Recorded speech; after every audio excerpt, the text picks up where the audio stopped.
Hello, dear students. A very good day to you all. I hope and believe that you are all well by the grace of Almighty. As you are staying home and maintaining health rules side by side, you should do some extra things. That is, you should take care of your health, you should do some regular exercise, you should take proper diet, and you can watch good movies, you can read different books to enrich your knowledge. Sometimes you can practice drawing or you can play music. This way, you can get enjoyment from yourself. So don't waste time. And now you're having your assignments, so you should do it. And side by side, you should do your classworks and homeworks regularly so that you can do well in the exams later on. So welcome you all to online class. I am Richard Gomez. Today I will take English first paper of class 9. Here, rearrangement and fill up the gaps with clues.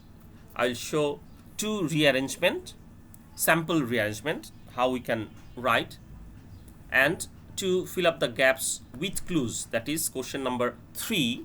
That is the scene passage is given from your English for today book, but there is a passage given without clues. You have to fill it up. First one, rearrangement. The sentences are jumbled. Rearrange them in correct order. A. In Macbeth, he has depicted the greedy characters of Macbeth and Lady Macbeth and their demise. B. Among 37 plays, the 4 greatest tragedies are Hamlet, Othello, King Lear, and Macbeth. C. William Shakespeare is one of the greatest poets of Elizabethan age. D. This age is called the Golden Age of English literature. E. He wrote 37 plays and 154 sonnets. F. Elizabethan age is named after Queen Elizabeth I, who reigned over England from 1558 to 1603. G. Shakespeare was born in 1564 at Stratford-Avon. H. He is often called the Bird of Avon. So here you can write the the table here. First part 1, 2, 3, 4, 5, 6, 7, and 8, and in the second one F, D, C, G, H, E, B, A. That is the right sequence. I'm reading it out for you, the whole story. Answer to the question number 1.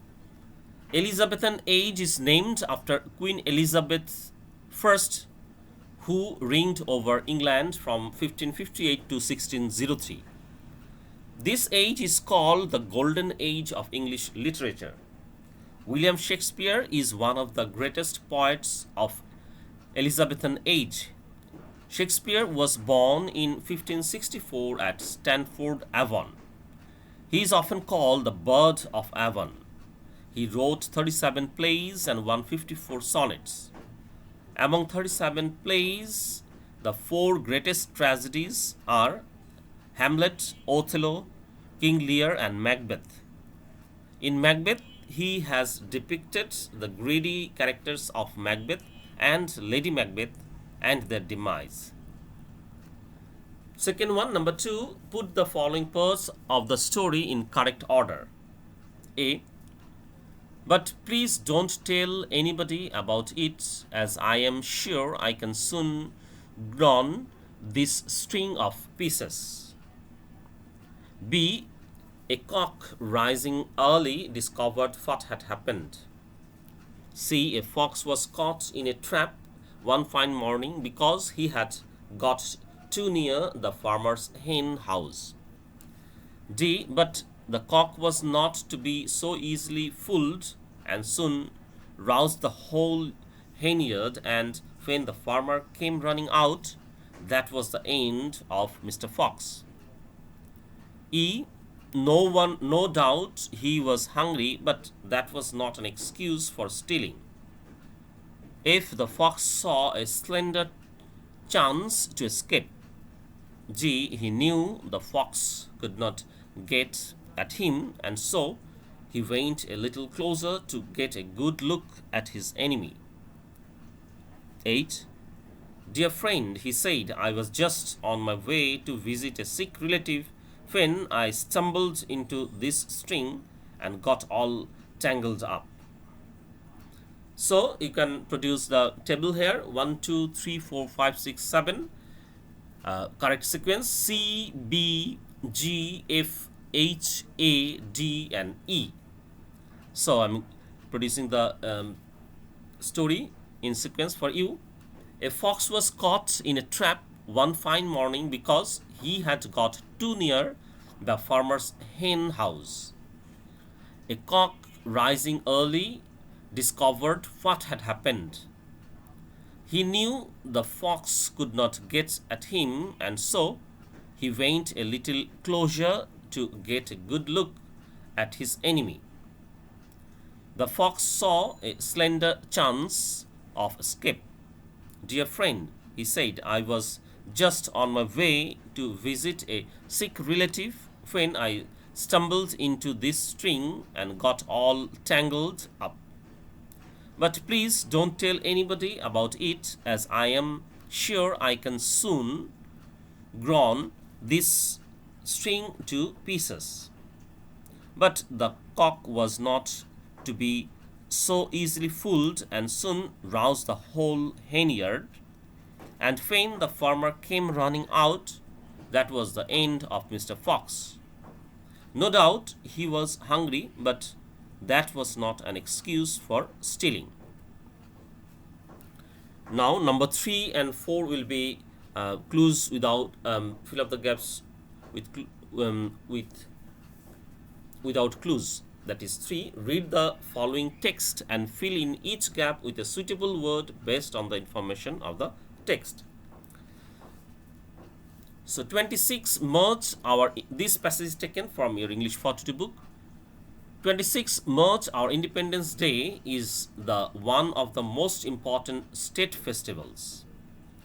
The day is celebrated every year in the country with great enthusiasm and fervor. It is a national holiday. All offices, educational institutions, shops, and factories remain closed on this day. The day begins with a 31 gun salute. Early in the morning, the President and the Prime Minister, on behalf of the nation, place floral wreaths at the National Mausoleum at Savar. Then other leaders, political parties, diplomats, social and cultural organizations, educational institutions, and freedom fighters pay homage to the martyrs. People from all walks of life also go there in rallies and processions. There are many cultural programs throughout the day highlighting the heroic struggle and sacrifice in 1971. So the passage is now given 26, and I am also giving the answers with this. 26, merge is a dash, a red letter day in our national history. On this day, our liberation war, B dash, B started. The valiant sons of the soil, dash, C sacrificed their lives. So the whole nation, dash, D observes or celebrates the day every year to dash, E show, to show respect to the martyrs. This year we are celebrating Golden Jubilee of our independence. So here the answers of the question number 3 is A read, B started, C sacrificed, D observes or celebrates, and E show.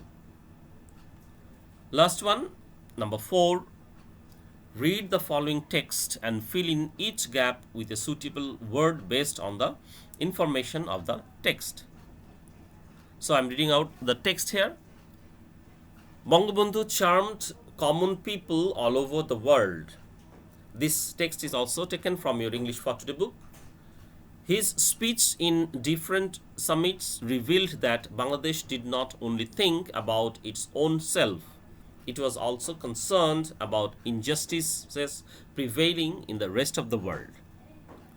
He was such a leader for whom the British Prime Minister Edward Heath broke all the protocols to welcome him at Claridge's Hotel on 8 January 1972 while Bangabandhu was returning from Pakistani prison. Bangabandhu's philosophy of secular democracy honored him with a firm position in the world. The period from 1972 to 1974 was actually a bright and busy era for Bangabandhu government when he visited many countries of Asia, Africa, Europe and Latin America.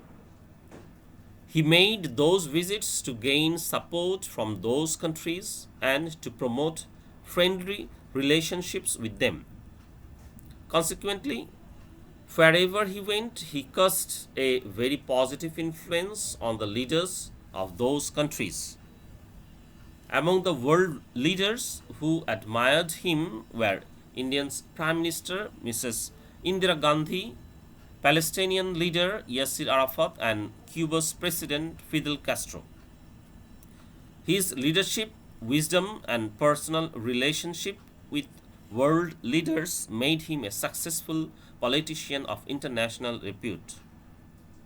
So, this is all about the text. Now, the passage here, I am giving the answers with the passage.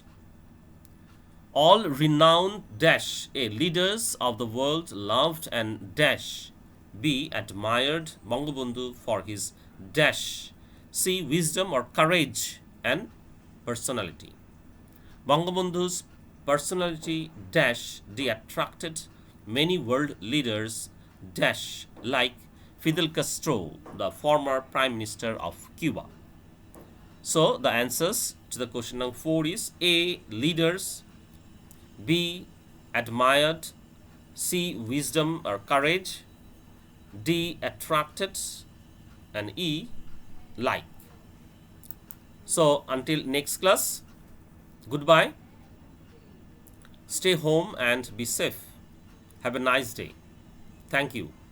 Thank you all.